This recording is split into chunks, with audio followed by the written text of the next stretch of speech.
हाय, hello, नमस्कार. मी सुषमा. स्वागत करते तुमचं माझ्या यूट्यूब चॅनलमध्ये. तर मैत्रिणींनो, आता होळी होती त्याच्यामुळे मी काही व्हिडिओ अपलोड नाही केला आणि रुद्रालासुद्धा सुट्टी होती. आता तिची एक्झाम चालू आहे. एक दिवस पेपर असला की मध्ये खूप सुट्ट्या आहेत आणि मुलं घरी असली ना की मला व्हिडिओ बनवायला बिलकुल नाही जमत. दोघांची सारखी भांडणं होतात. रुद्रा घरी असली ना की सात्विक माझा झोपत नाही, दिवसभर खेळायला बघतो. तर आता पॅकिंगची सुद्धा तयारी थोडीफार चालू केले. कपाटातले कपडे ना जे मला पाहिजेत ते मी बाजूला काढलेत आणि जे नकोत ना कपडे ते इथे तुम्ही पाहू शकता आणि बरीच कपडे आहेत. आता सध्या मी कपाटच आवरले, बाकी मला जे बॉक्सामध्ये कपडे वगैरे आहेत ना ते आज आवरायला मी घेणार आहे. तर मी ज्यावेळेस कपाट आवरलं ना आणि त्याच्यामधून ही नको असलेले मी कपडे काढलेत, सात्विकचे, रुद्राचे किंवा माझे, तिच्या पप्पांचे.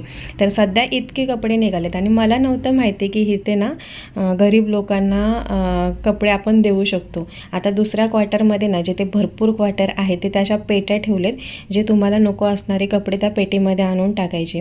आता मला माहिती नसल्यामुळे ना मी हे पिशवीमध्ये भरलेत सगळे कपडे आणि कचरा पेटीच्या आतमध्ये नेऊन ठेवलेत.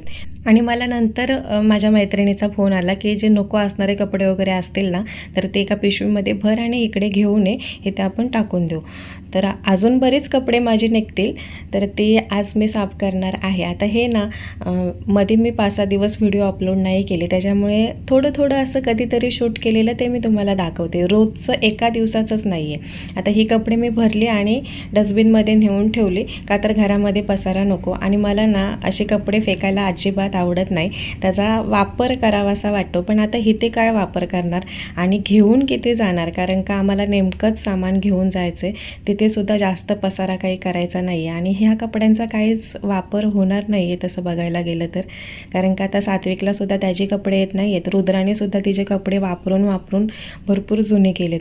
आणि माझे ड्रेस तर काही भरपूर चांगले आहेत, पण मला ते येत नाही आहेत, कारण का आता मी मोठे झाले. तर अजून माझे तरी मी ड्रेस नाही काढलेत. आता ठरवलं की त्या पेट्यांमध्ये नेऊन बाकीचे जी काही कपडे निघतील ते ठेवायचे. तर आता सात्विक मस्त आंघोळी वगैरे करून झाले. सकाळी एकदा भरवलं होतं त्याला आणि आता जे राहिलं आहे ना ते भरवते, म्हणजे 11-11:30च्या दरम्यान त्याला हे मी भरवते. तर हे होतं ओट्स. थोडंसं पाणी टाकून मी परत गरम केलं तर ते पातळ झालं आहे, तर चालतं. आता त्याला तसं पण ना पातळच खायला आवडतं, जास्त जाडसर अजून त्याला गिळायला त्रास होतो. आता छान खेळतो आहे तो. तर त्याला ना आता खाताना मोबाईल बघायची सवय झाली, पण आता मी शूट करते ना तर आता नखरे करेल, खाणारच नाही आहे. त्याला त्याच्या आवडीचं गाणं लावून दिलं ना की पटापट खातो. तर आता त्याला पटकन भरून घेतलं आणि दुपारच्या जेवणाची तयारी. तर आज ना पनीर बनवायचं होतं. 2-3 दिवस झालं पनीर फ्रीजमध्ये आणून ठेवलं होतं, तर म्हटलं आज पनीरची भाजी बनवावी. रुद्राला पनीरची भाजी जास्त आवडते, आम्हाला पालक पनीर आवडतं आणि तिला मसाल्यातलं पनीर आवडतं. आता ना इथे गरमी चालू झाली तर मुंगळेसुद्धा यायला लागलेत किचनवरती ना. थोडं साखर किंवा गोड असं काही पडलं ना की भरपूर मुंगळे येतात. आता खाऊन पिऊन झालं आहे ना, मस्त खेळतो आहे आणि मी भाजी बनवते. तर सगळा मसाला वगैरे आता करून घेते, कारण का पनीरच्या भाजीला आपण थोडा वेगळा मसाला बनवतो ना काजू वगैरे टाकून, तर तसा बनवून घेते. आणि आता हे आधी ना कट केलेलं पनीर मी फ्राय करून घेते. हे ते ना आम्ही पनीरची भाजी कधी हॉटेलमध्ये गेलो आणि मागवली ना तर ते पनीर फ्राय नाही करत, त्या ग्रेव्हीमध्ये ना तसंच पनीर देतात, मग ते खायला अजिबात आवडत नाही. असं फ्राय केलेलं पनीर ना छान लागतं भाजीमध्ये. तर आता मी सुद्धा फ्राय करून घेतलं आहे आणि थोडासा आता वेगळा असा मसाला बनवते. तर त्याच्यामध्ये थोडेसे तेलामध्ये खडे मसाले घातले, कांदा कट करून तो घातला, काजू ना मी भिजत ठेवले होते पाण्यामध्ये रात्रभर, तर ते सुद्धा घालणार आहे. लसूण घातले, टोमॅटो, कोथिंबीरीचे दांडे असतील ना तर ते सुद्धा घालू शकता, छान टेस्ट येते. आता हे सर्व साहित्य ना छान असं शिजवून घ्यायचं, थोडंसं पाणी घालायचं. टोमॅटो एकदम मऊ झालं पाहिजे, कांदासुद्धा जे काही असेल ते सगळं मऊ व्हायला पाहिजे.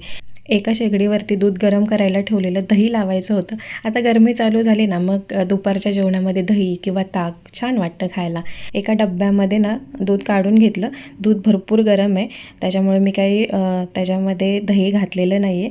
तर थोडंसं दही घेतलं. आता पनीरच्या भाजीसाठी ना थोडंसं दही घ्यायचं, त्याच्यामध्ये सगळे आपले सुके मसाले असतात ना ते ॲड करायचे. पनीर मसाला वगैरे असेल तर तो सुद्धा ॲड करून हे छान असं मिक्स करून एक पेस्ट बनवून घ्यायची, तर भाजीला छान अशी टेस्ट येते.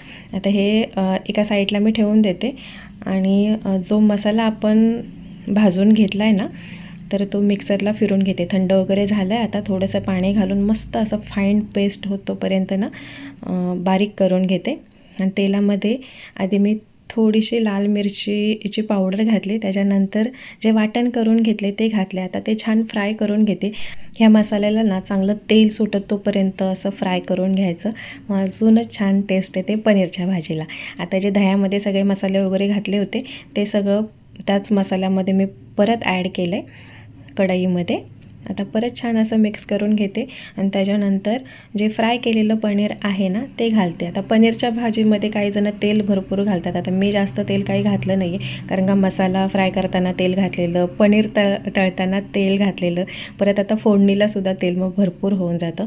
त्याच्यामुळे फोडणीला कमी तेल घेतले. आता हे छान असं शिजवून देते. जास्त पातळ पण नाही आणि जास्त घट्ट पण नाही, म्हणजे चपातीसोबत पण खाता यायला पाहिजे आणि भातासोबत पण असं केलं आहे. आता दूध जे मी दही बनवायचं आहे ना तर ते कोमट झालं आहे, म्हणजे आपल्या बोटाला सण होईल असं. तर त्याच्यामध्ये हे दही मी घालते आणि छान मिक्स करून एअरटाईट डब्यामध्ये ठेवते, म्हणजे छान दही दुसऱ्या दिवशी तयार होतं. मला आधी दही व्यवस्थित बनवता येत नव्हतं, कारण का मी दही बनवलं ना की त्याला भरपूर पाणी सुटायचं, घट्ट असं दही व्हायचंच नाही. म्हणून मी आता जास्त असं थंड दूध करत नाही, गरम असतानाच त्या गरम दुधामध्ये दही घालते आणि छान मिक्स करते. त्याच्यानंतर एअरटाईट म्हणजे डब्याचं झाकण लावते आणि दुसऱ्या दिवशीच खोलायला जाते. मग छान असं घट्टसर दही होतं. आता थोडासा टाईम होता ना म्हणून म्हटलं स्वतःची थोडीशी काळजी घ्यावी. बऱ्याच दिवस झालं स्किन केअर काही केलं नाही. तर मध माझ्याकडे होते आणि ती मध ना मला असं वाटायचं की थंडी आहे म्हणून ती घट्ट झाली. तर एका ताईची मी मागच्या वेळेस बघितलं असेल किंवा सांगितलं असेल तर त्या ताईची कमेंट आलेली, ती मला म्हटलेली की मध कधी ना घट्ट होत नाही. जर तुमची ओरिजिनल मध असेल ना, मग थंडी असो गरमी असो ती तशीच दिसते. तर ही ना माझ्याकडे आहे, तिचा असा गोळा झाला आहे साखरेचा. तर मग ते फेकून कुठे देणार ना, म्हणून मी आता ते स्किनला वापरायला सुरुवात केली आंघोळीच्या आधी, किंवा मला जसं वाटेल ना वेळ असेल तेव्हा मी माझ्या चेहऱ्याला लावते. आता ते मध घेतले, दही घेतले आणि थोडंसं तांदळाचं पीठ 5-6 मिनटं छान असा मसाज करते. कारण का थंडीमध्ये ना मी बिलकुल माझ्या स्वतःकडे लक्ष दिलं नाही, केसांकडे पण नाही आणि स्किनकडे पण नाही. आता मध्ये मला थंडीमध्ये खूप पिंपल्स आलेला, तर ते आता गेलेत, पण त्याचे डाग राहिले. ते डाग काही लगेच जाणार नाही आहेत, म्हणून मी आता घरगुती उपाय ना परत चालू केलेत.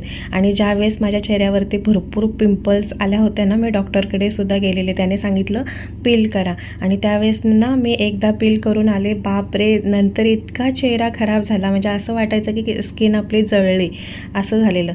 3 वेळा मला पील करायला सांगितलेलं, मी परत काही गेले नाही आणि त्याने दिलेल्या क्रीमसुद्धा मी लावल्या नाहीत, काहीच नाही केलं. फक्त मी एक मॉइश्चरायझर जे माझ्याकडे होतं ना तेच मी फक्त चालू ठेवलं आणि दिवसातून 2-3 वेळा रात्री झोपताना चेहरा धुवायचा किंवा मग तेलाने थोडीशी मसाज करायची, हेच चालू ठेवलं घरगुती.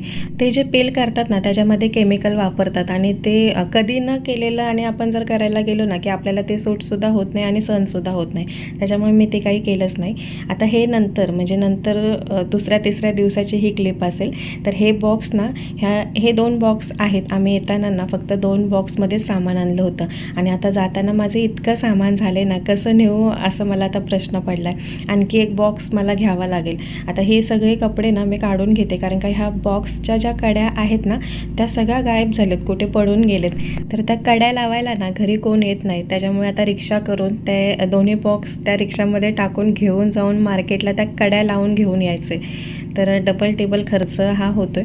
आता ह्या कपड्यांमध्ये ना नको असणारे कपडे बरेच आहेत, म्हणजे सात्विकचे ज्या छोट्या छोट्या कंबल आहेत ना, आता सात्विक म्हणजे माझी डिलेवरी इथेच झाली, सात्विक इथेच झालं आहे, त्याच्यामुळे ह्या अशा छोट्या छोट्या कंबल बऱ्याच झालेत.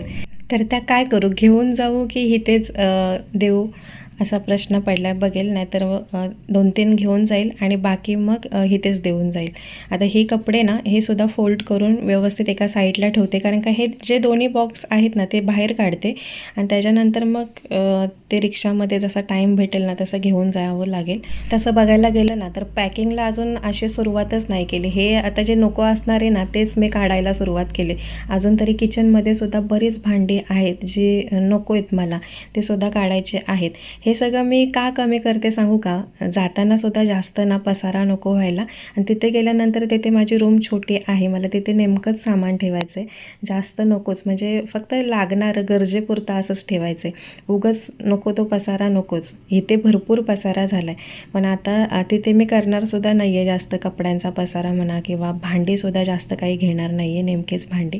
आता ही बॅग मी काढली, तिच्यावरती भरपूर धूळ जाऊन बसले, तर म्हटलं ओल्या कपड्याने पुसून घ्यावी. धुवायला जर गेलं ना तर बॅगा ना लवकर खराब होतात, म्हणून पाण्याने बॅगा कधी धुवायच्या नसतात. आतमध्ये जो फुट्टा वापरतात ना तो भिजला ना की मग खराब व्हायला लागतो, म्हणून बॅगा नेहमी पुसून घ्यायच्या, म्हणजे जास्त काळ टिकतात. सात्विकची माझ्या मध्ये नुसती लुडबुड काम काहीच नाही, फक्त लुडबुड. कुठेही जाऊ द्या, म्हणजे बाथरूमला जरी गेलं ना तरी पाठवून येणार, बाहेर गेलं तरी पाठवून येणार. आता शाळेमध्ये कसा बसतोय मला प्रश्न पडला आहे. 1 वर्षानंतर शाळेत कसा जाईल काय माहिती. तर आता ही फोल्ड केलेले कपडे ना तात्पुरती या बॅगेमध्ये भरून ठेवते, फायनल नाही. जेव्हा ते बॉक्स येतील ना तेव्हाच मी फायनल पॅकिंग करायला सुरुवात करेल. पण आता नको असणारे सगळं बाजूला काढते, जे पाहिजे ते व्यवस्थित फोल्ड करून ठेवते आणि बाकी घरातले कामंसुद्धा आवरायचेच असतात. थोडी थोडी पॅकिंग करायला सुरुवात केली, असं नाही आहे की एकदम. आता पुढे थोडेच दिवस राहिलेत. तर आज मी 7 तारखेला हा व्हिडिओ अपलोड करेल आणि त्याच दिवशी व्हॉइस ओव्हर करते. आणि आम्हाला निघायचं आहे, रुद्राची एक्झाम झाले की रिझल्ट TC घेऊन निघायचं आहे. बघू आता 10, 12, 15 दिवस आमच्या हातामध्ये आहेत. आता दुसरा बॉक्ससुद्धा मी खाली करते, त्याच्यामध्ये सगळं राशन पाणी खायचं काही असेल ते, बिस्किट पुडे मॅगी बिगी. आता थोडं राहिलं आहे. अजून ह्या 10-12 दिवसामध्ये आम्हाला हे लागेलच आणि जे नाही लागणार ना तर बघेल इथे देऊन टाकेल. आणि तसंही आम्ही तिकडे गेल्यानंतर ना आमचा जो रूमवाला आहे ना तर तो 1 तारखेला खाली करणार आहे आणि आम्ही त्याच्या आधीच पोचू. मग आम्ही आमचं जे पत्र्याचं घर आहे ना तिथे जाऊ आणि तिथे सगळं तर आहे, फक्त राशन पाणीच घेऊन जावं लागेल. तर म्हटलं ह्याच्यातलं थोडं जे राहील ना ते घेऊन जाऊ, नाही राहिलं तरी चालेल, तिथे घेता येईल. पण इथून ओझं नको व्हायला आम्हाला जाताना. आणि नेमकेच बघेल 2 बॉक्स किंवा भारी 3 बॉक्समध्ये सामान पाठवायचं आहे. आणि जो आमचा छोटा फ्रीज आहे ना तर तो सुद्धा आम्हाला घेऊन जायचा आहे आणि वॉशिंग मशीन, ह्या 2 वस्तू मोठ्या होत आहेत. बाकी रुद्राची सायकल, तिच्या पप्पांची सायकल आणि हे जे 2 कूलर किंवा आतमध्ये घरामध्ये 2 हीटर आहेत तर ते इथेच विकून जायचं. आता हे गेलं आहे, म्हणजे कोणाशी तरी डील केलेलं आहे, त्याच्यामुळे ते घेऊन जातील. तर आता हे बॉक्स मी इथे बाहेर काढलेत, उन्हामध्ये चांगले सुकून देते आणि ज्यावेळेस रिक्षावाला येईल त्यावेळेस तो घेऊन जाईल कड्या लावायला. आता हा घरामध्ये जो पसारा काढला आहे ना तो एका डब्यामध्ये भरून ठेवते. आता हा डब्बा ना आमच्या गावाकडच्या वहिनी इथे होत्या ना त्याने मला दिलेला.